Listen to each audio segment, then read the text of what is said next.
mweya unoshanda mun'anga ndio uri kushanda futi muprofita. Why do you say so?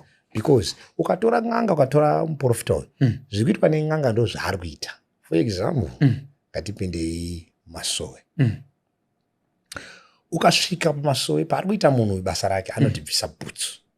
N'anga pairi kuita basa rayo inodhibvisa bhutsu. Ndo zvakasiyana. Panawo mukudzidza ndakuerenga vanonzi waprofita wenhema. Handiti Exodus 18 ndobva yatanga kunditaura zvaPaul anonzi akawana imwe n'anga aiva muprofita wenhema. Saka chinonzi muprofita wenhema in'anga yakunamata. Ndo definition ya false prophet. Okay. False prophet. Ladies and gentlemen, I was just watching the DJ Ola podcast with Evangelist Marufo, and I really liked it. It was a clash of a former Mpostori and a current Mpostori. Saka one munagatiza ne one achiripo. They will be defending vachita apologetics over their views over nyaya dzechipostori. But there is a section yandafarira singaite where they were talking about n'anga and mapostori, where Evangelist Marufo was alleging kuti mweya unoshandiswa neN'anga nemweya unoshandiswa nemapostori mweya mumwe chete. Something that angenda I suggest that angenda imbozvitaura kudhara kuti mapostori seems like they've got a soft spot towards N'anga, and N'anga seems like they've got a soft spot towards maprofita echipostori. Vanhu vari kuoperata nemweya mumwe chete here ava. Vanhu ava vanhu vamwe chete here vanhu ava. Why tiri kuona ana Prophet Bolt Carter vari kubva muuprofita vachienda muN'anga, tichiona dzimwe n'anga dzichibva muN'anga dzichienda kuuprofita. Ndine n'anga hobo dzanoshanda nadzo nemaprofita hobo anoshanda nawo, who have switched sides and they didn't face any hassle, they didn't face any challenge. Chinhu chimwe chete ichi. Just tell us, we want to know things for what they are.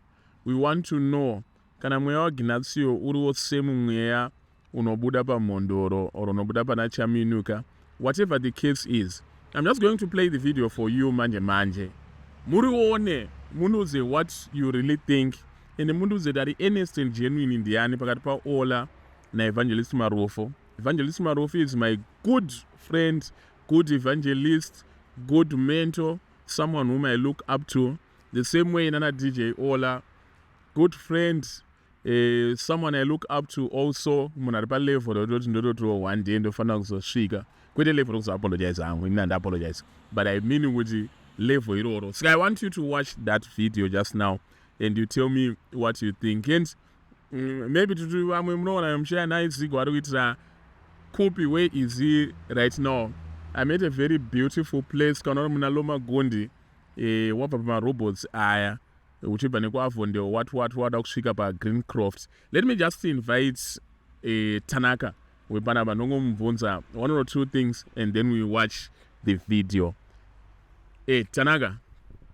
So this is a beautiful lady, as you can see, very very beautiful. This is Tanaka, ne? Yeah, Tanaka. Pano chiba na? 106 Lomagondi. 106 Lomagondi. What is the name? Sevahab. Sevahab. Yes. What do you serve?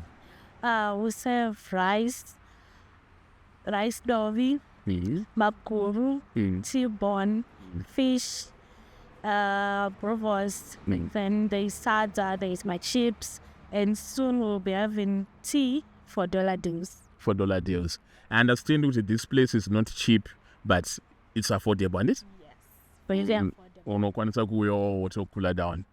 Yes, I can tell you, Tanaka Kamira Panaba, what this place is ideal for. Wanaenda to my business meeting to asingade kuwandirwa. I know kunema ma fancy restaurant ariko mu Zimbabwe, but one of the challenges is munwesa nenge ariko, and we have got issues to do with privacy, issues to do with noise, issues to do with kumoreswa. More someone as popular as me, the best neta ni kumoreswa. This is a place which can be exclusive. Wanyaso cooler down. Unoona ndosvika panapa pasina vanhu. It doesn't mean kuti hapana vanhu. That is how it is designed. So that munyaseda zvinhu zvenyu maka cooler down, makanyaso chilla, and then paine mhepo yakanaka. And aumbobude upinda mukatikati kana warasika kungotena from the highway and then obona how far. So your favorite dish raunoti pakauya someone new are clueless. handiti ada cooler down. What is your favorite dish? Or not as the saver, you are ready to save money.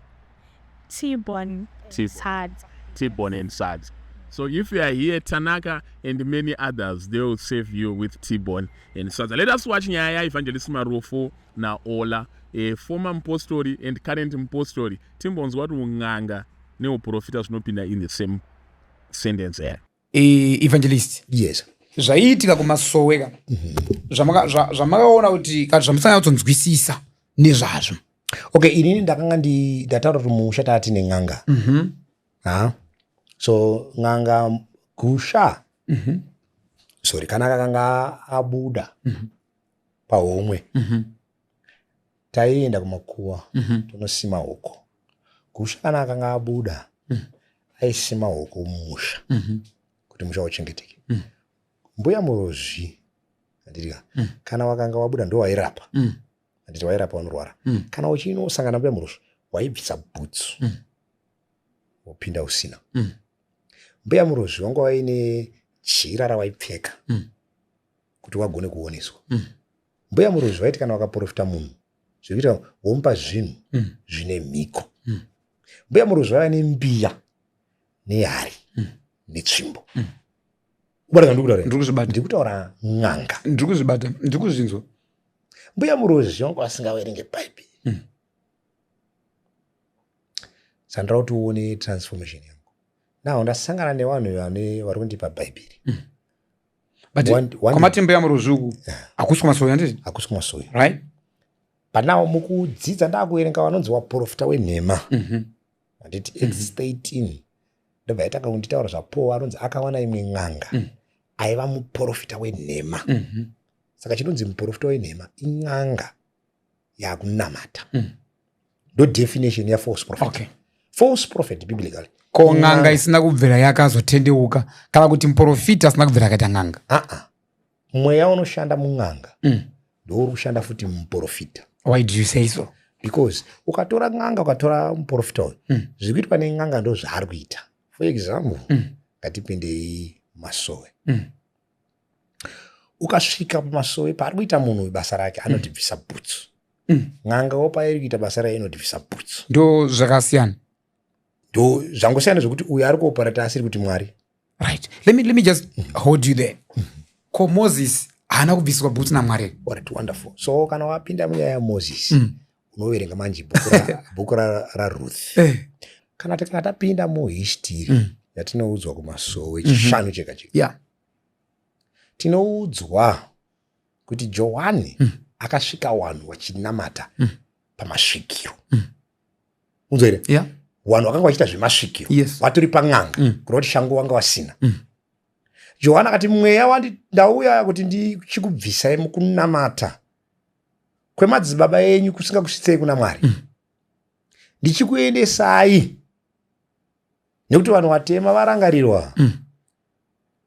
Mwari ati vanhu vebvudzi pfupi havangafi vasina kundiziva. Saka Johani akatora vanhu vanga vari pamasvikiro ndobva achiti taakuita zvekunamata. So ukatarisa Johani haana kuchinja zvakawanda.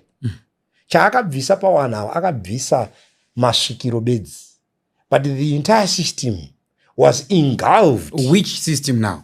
For example, which system for example, akabvisa system yakasiya ndeipa. But yakabvisa yona yekuombera kuti unoenda kuna gusha chamukobeta kuri dhodho. Aibvisa.